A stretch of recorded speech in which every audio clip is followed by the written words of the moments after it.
News, सच जरूरी है। शिवराज सिंह चौहान अब हार कर आखिरकार मजबूर होकर लोगों के सामने ये बोलने के लिए मजबूर हो गए हैं, ये पूछने के लिए मजबूर हो गए हैं कि चुनाव लड़ूं कि ना लड़ूं। नमस्कार, मैं हूं आपके साथ खुशी। आप देख रहे हैं देश के दशा और दशा। दरअसल शिवराज सिंह चौहान बुधनी विधानसभा, जो कि उनकी अपनी विधानसभा है, उसमें अपनी ही सीट को लड़ने के लिए वहां के एक देवसात गांव में एक सभा में शामिल होने के लिए वो जब वहां गए थे, तब एक सभा को संबोधित करते हुए उन्होंने पूछ ही डाला लोगों से कि यहाँ की सरकार लड़ूं या ना लड़ूं। पहले आप ये बयान देख लीजिए। चुनाव लोगों के लिए उन्होंने दोबारा पूछा।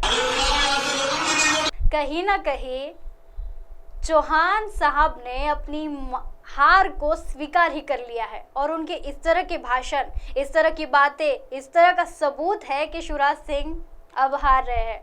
शिवराज सिंह चौहान ने अब ये जो बात कही, दोस्तों आप उनके चेहरे के भाव को जरा देखिए, गौर कीजिए। देखिए कि शिवराज सिंह चौहान के भाव अब कैसे लग रहे हैं। बड़े निराश, बड़े हताश, बड़े हारे हुए, बड़े घबराए हुए। ऐसा लग रहा है कि शिवराज सिंह चौहान के मन में बहुत कुछ चल रहा है, लेकिन वो कुछ कह ही नहीं पा रहे हैं। अपने मन में बहुत कुछ है, कह ही नहीं सक रहे। उन्हें ये समझ आ गया है कि जिस तरह से उनको साइडलाइन कर दिया है, जिस तरह से प्रधानमंत्री मोदी जी मध्य प्रदेश में आकर लंबे लंबे भाषण देते हैं, लेकिन शिवराज सिंह चौहान का जिक्र नहीं करते, साथ ही साथ उनके कामों की तारीफ नहीं करते, शिवराज सिंह चौहान की योजनाओं का जिक्र तक नहीं करते। ये तो साफ साफ दिखाई दे रहा है कि शिवराज सिंह चौहान समझ गए कि भाई अब अपनी तो नाव डूबने वाली है, यानी अपनी दाल तो अब गलने वाली रह ही नहीं। अब उनको ये समझ आ गया है कि अब तो कुछ नहीं होने वाला।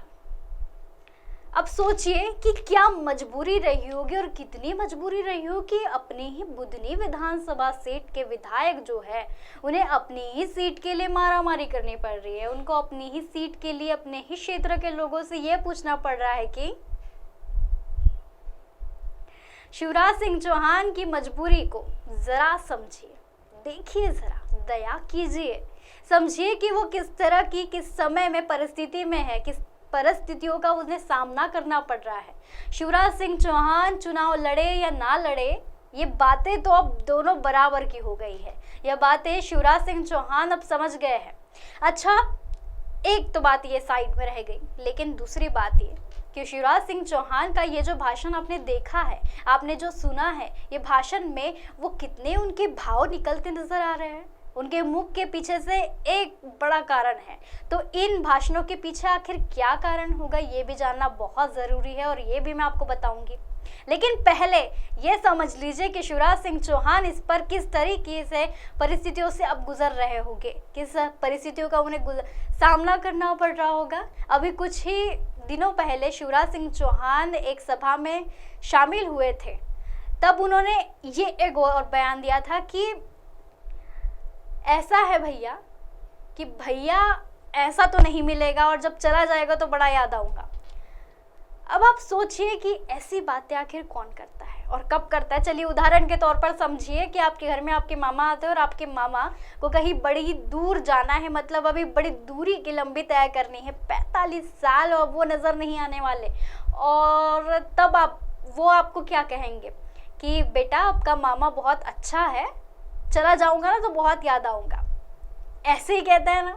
तो शिवराज सिंह चौहान ये समझ गए हैं कि अब मामा को बहुत दूर जाना है और अब जब जाएंगे तो जनता को बड़ा याद आएंगे। ये बात शिवराज सिंह चौहान आखिरी कोशिश तक के अब समझे हैं। मोदी जी नहीं समझते, बीजेपी नहीं समझती, लेकिन कम से कम मध्य प्रदेश की जनता तो समझ जाएगी कि मामा बड़े अच्छे थे, अब भैया जब चले जाएंगे तो दोबारा नहीं मिलने वाले। ये बात शिवराज सिंह चौहान लोगों के दिमाग में ठूसने का काम करने का पूरा प्रयास कर रही है, लेकिन कीजिएगा क्या, जनता तो सब जानती है। देखिए मध्य प्रदेश की जनता ने इस बार तो ठान ही लिया है कि मध्य प्रदेश की जनता अब समझ ही गई है कि इस बार झूठ की दाल तो अब नहीं गलने वाली। हिंदू मुसलमान इस बार काम नहीं आने वाला, इस बार तो हमें हमारा हित चाहिए, हमें हमारा हक चाहिए। देखिए, झूठ तो नहीं चलने वाला। जनता ये चीज़ अच्छे से समझ गई है कि शिवराज सिंह चौहान को अभी नहीं रखना। जिन्होंने झूठी सरकार के नौकरी के पोस्टर मध्य प्रदेश के गली गली मोहल्ले मोहल्ले में लगवाए थे, मध्य प्रदेश के हर एक चौराहे पर पोस्टर लगाए गए थे कि सरकारी नौकरी दी जाएगी।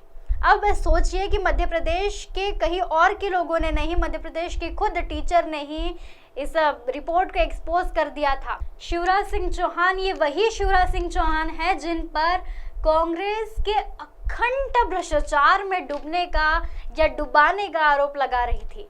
ये वही मध्य प्रदेश के शिवराज सरकार है जहां हार के डर से, जनता के प्रकोप से डर के बीजेपी ने साथ ही साथ संसद ने भी अपना हाथ ऊपर कर लिए हैं।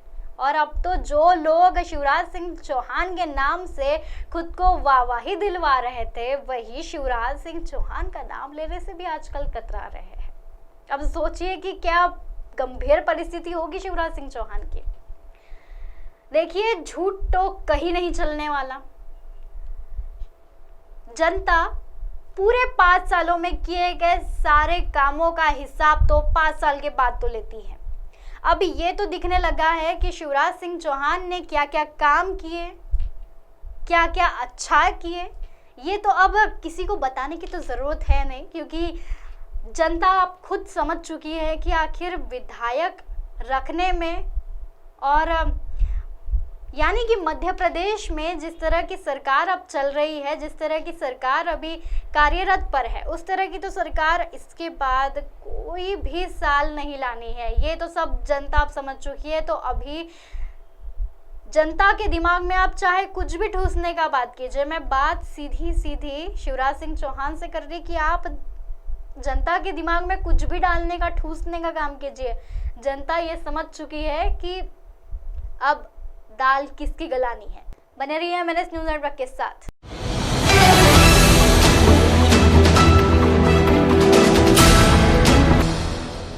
ये है एमएनएस न्यूज़ नेटवर्क और आप देख रहे हैं एमएनएस न्यूज़।